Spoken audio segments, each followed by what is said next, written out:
Hello everybody and welcome back to F1 22 with me, Dan, and the Slothz team, and we get right underway going into this little event here to increase the driver focus of Teo Pourchaire, and I think for 50k that was well worth it. Moving on to these upgrades, we miss out on that tyre blanket upgrade, which we actually really needed to unlock the plank. As you can see, we're a little bit behind on the old chassis department, and it's really costing us in these races. We've also got the Spec 2 upgrade coming along, which should be occurring pretty soon. I think just after the Belgian Grand Prix we get that one. We'll be looking forward to that one with open arms. Carrying on here, we'll go into the upgrades, and we've unlocked light wheel rims. Now we can get another upgrade, and it looks as though, yeah, that was the Spec 2. Spec 2 must have already finished then, because we've now got all of this stuff. Over in the power unit department, you can see we're still third, so we're not too worried about that. And aero, we're kind of middle of the road. So not really too much work to do there, just try and consolidate where we are. We're not going to be challenging Mercedes for P4 in the championship, that's for sure. We'll just have to try and defend from Alpine. As for the Drivers' Championship, I think anything's up for grabs still. Well, apart from the victory for us, because that is way out of our scope. But certainly mid to low top 10 finish for the season, I think, is definitely doable. As we pick up some more upgrades here. Resource points, yes, for P2. We're on to Belgium today, which is good, because that is a circuit by actually really like, certainly with this F1 22 game compared to 2021. There's certain tracks that I didn't think I was particularly interested in, or was kind of like so bothered by, which I actually have come to really like in these cars, which is interesting, just with the different driving styles. Anyway, we've failed a few upgrades there, but managed to get a 25% one in the end, miraculously. And during P3, cycling through, seeing what we can actually get here. We've got quite a lot of ERS upgrades already, so we don't really need any more. But that DRS upgrade might come in handy, specifically for races like Mexico. And as you see there, we missed out on that upgrade by literally 1 second, and now we're forced to pick something like this 50% chance one. We do get it in the end, and it's now over to the race, I guess, after we flick back through these menus. And here we are then with the Belgium Grand Prix, a fan favourite, one that I've come to adore driving at, particularly around the Rouge. Now that with these new cars I can actually do it about sending myself into the Shadow Realm, and well, we'll be looking to capitalise, let's say, on our position here. Unfortunately, it will be a wet race. Anyway, don't forget to like this video, hit that subscribe button, and turn on that notification bell so you know when all of the rest of the races in this season are uploaded. And we'll move over to the starting grid order, and it's a very surprising one here. We are P1 ahead of Charles Leclerc in the Ferrari. Not entirely sure how we did that, but we did. Sergio Perez lines up behind us alongside Fernando Alonso in the lead McLaren.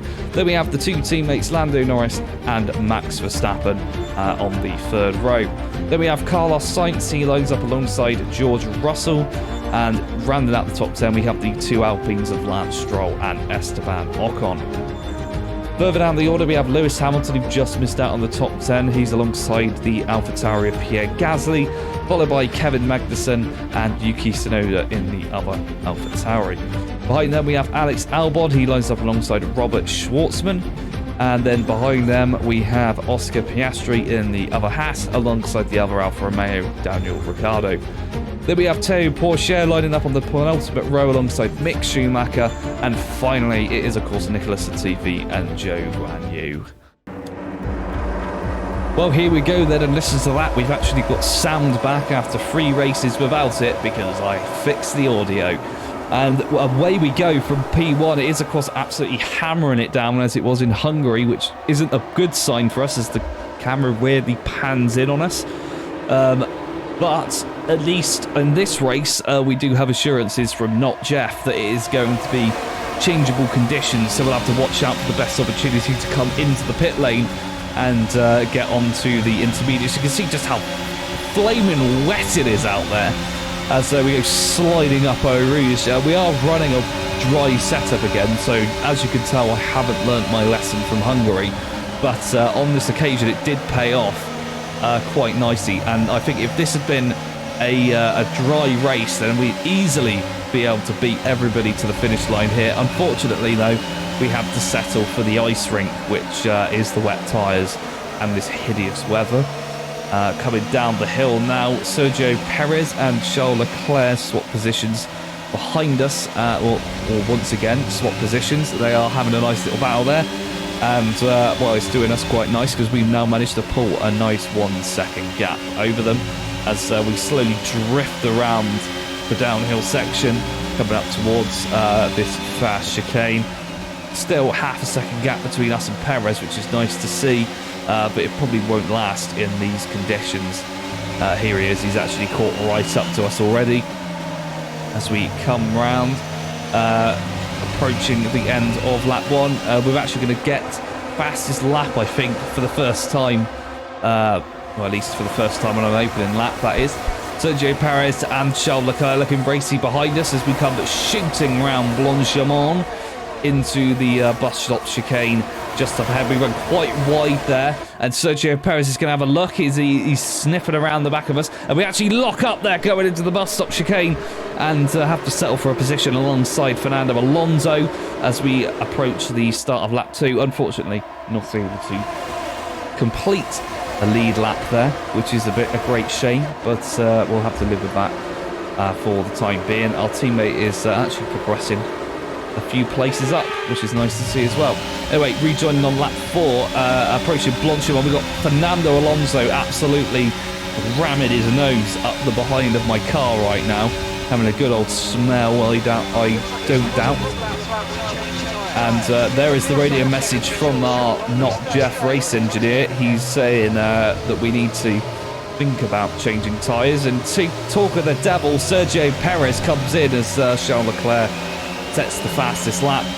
It looks as though he's the only one to come in so far, but we may have to respond to that. Looking down the order, Carlos Sainz looks as though he's come in as well, but so far from the leaders, that's it. It's Fernando Alonso who attempts to get around us. You can see it's visibly much drier than it was earlier, but it's still raining. So they are not wrong. It is possible to come in onto the intermediates and respond. We shall to that. Fernando Alonso stays out. We come into the pit lane, and it'll be interesting to see who else decides to join us. There is Max Verstappen. So both Red Bulls looking to go for the intermediate strategy. I don't see anyone else.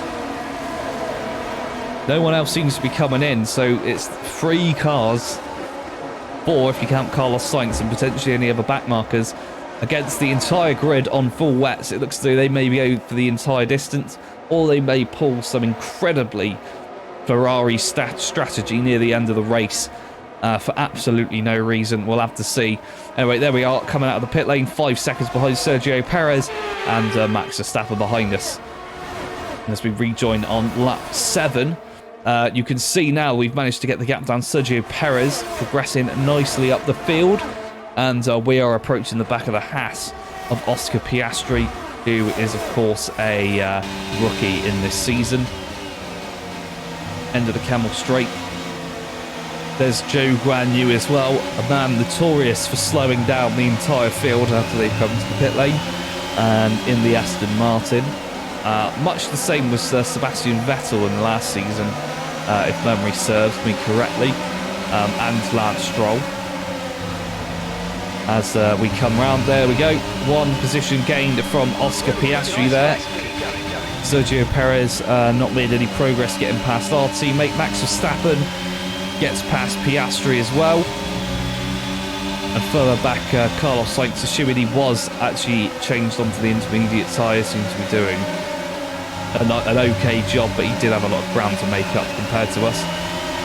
Anyway, Joe Guan Yu leads us here in quite possibly the most horrendously slow car that I've ever had to follow around any circuit. Every single time I've come out to the back of an Aston Martin, it has been driving so slow, it's unbelievable. As we get up the inside of him, quite nicely there. Actually had to lift and only just keep it on the circuit, but definitely a big change from earlier on where we actually had to change down and ease off quite a bit going around Blanchimont. There we go, Sergio Perez sets the fastest lap. There is the evidence. We set the fastest lap now, 1:56.5, just proving the fact that the intermediate seems to be the best tyre. Whether or not we can get to the end of the race and claw our way back into the top 10 remains unseen as we follow our teammates for quite possibly the first time, if not the second, through the downhill section we go. It appears that he does not give a shit that we are behind him on a much faster strategy, or that we are the faster driver. So we'll have to take matters into our own hands and fire him. I mean, go up the inside of him, coming down the hill. I think there was some contact there as we got past him. Max Verstappen will be looking to do the same, but proceeding with caution. I doubt that Théo Pourchaire will actually help defend against Verstappen. But here we go, down the inside. Yeah, there was some contact there. I think he may have turned in on us. We'll go and have a look at his perspective. What was he up to? It turned in a little bit too early. If he was leaving a gap, it wasn't a big enough gap. Anyway, rejoin just over 3 laps to go. There is Sergio Perez, just gets past Pierre Gasly, and up ahead of him he has Kevin Magnussen, and there is another car up there. It might be Alex Albon. Perez sets the fastest lap. We set the fastest lap. Verstappen sets the fastest lap. Sonoda up ahead. Looks as though he's in need of being overtaken as he drops further back from his teammates. And we having to look up the inside here into Eau Rouge as we come blasting past the AlphaTauri. Somehow keep it on the circuit. We get a yellow flag after the fact because there's actually Max Verstappen has stopped on track there as we go aboard with Yuki Tsunoda, who absolutely bricked it as we went round the outside of him there. Had no idea what hit him. And now it's time to chase down the other AlphaTauri of Pierre Gasly. And up ahead of him, we actually got Alex Albon in the top 10, which is nice to see. Nicholas Latifi actually did score some points somewhere in the season. I don't remember where, but I have a feeling it was glitched, so he didn't actually finish 10th. And he just stole those points from someone else. Anyway, the job at hand is Pierre Gasly, and he will not prove too much of a challenge. You can see visually now it is much drier on circuit than it was earlier on. As we go flying around the outside of him, we keep it on the circuit. He has got a fairly fast car. He is defending it quite well, but we have got the line up the inside, and we get past him very nicely. Up ahead, we've got Alex Albon, also a car in need of being overtaken. Goes defensive to the inside. We go to the outside. Much later on the brakes for us, given the fact that we can just do that on the intermediate tyres on this almost completely dry circuit now. There's very few specks of rain. In fact, there we go, up Eau Rouge. We actually only needed to lift and we're straight on the power again as soon as we get to the top. Kevin Magnussen, probably very scared, looking in his mirrors as I accidentally open up the team radio button there instead of looking behind me. So we got some, oh, there we go, challenge complete, put it sideways. We did just pull a drift of a certain pre-described length. We give Kevin Magnussen a nice kiss on the ass and bump him out of the way for going so slow in front of us. Up ahead, Lewis Hamilton. Sergio Perez still holds the fastest lap and has just got past Esteban Ocon. You can tell how dry it is as well because the FIA have just enabled DRS. As we come onto the final lap, we're still just under 2 seconds behind Lewis Hamilton. That's just come down to less than 1.5 seconds. It's absolutely eating away at the time there. As we come up Eau Rouge now, to the top of the hill we go. Could have been a corner cut there, actually, as we come blasting down the Kemmel Straight. Now less than a second between us. No DRS, unfortunately, because we weren't close enough as we came out of turn 1. At the DRS detection point, but we're going to have to do it the old-fashioned way. Sergio Perez seems to have been able to do it, so why can't we? Unfortunately, though, it looks as though oh, there we go, past Lewis Hamilton. that it looks as though the pit stop for the Inters, although it did pay off in the short term, we've managed to get quite a few overtakes in for the entertainment purposes of this video. Unfortunately, it's meant that we've dropped all the way to the lower ends of the top 10, scrapping for small amounts of points where we could have picked up our first win off the back of our first pole position. For now, though, we'll just have to settle for whatever position we can get hold of and wait for later on in the season or even next season to get that first win as we come round onto the back, well, curves of the circuit.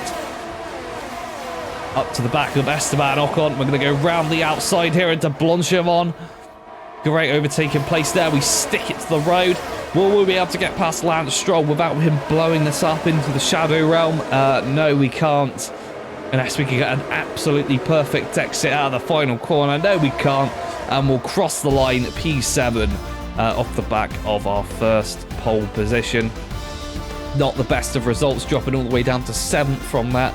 I expect the shareholders of the team will be particularly infuriated by something like that. But not something we can do, as I think George Russell went flying past us with little regard for anybody around him. There's our race winner though. Charles Leclerc picks up yet another win. He is on fire at the moment, climbing his way back up the table. It seems that with the development updates that come out that I occasionally show at the start of these videos, some of the top teams jump around all over the place with their performance, but Ferrari seem to have gotten things well under control at the moment. He's joined on the podium by the two McLarens again, including Fernando Alonso, who is in title contention at the moment. We'll see what happens. 6 more races to go. And here we are with the race results. Of course, we had Charles Leclerc, Fernando Alonso and Lando Norris on the podium, followed by Sergio Perez, George Russell, Lance Stroll, myself, Esteban Ocon, Lewis Hamilton and Kevin Magnussen rounds up the top 10.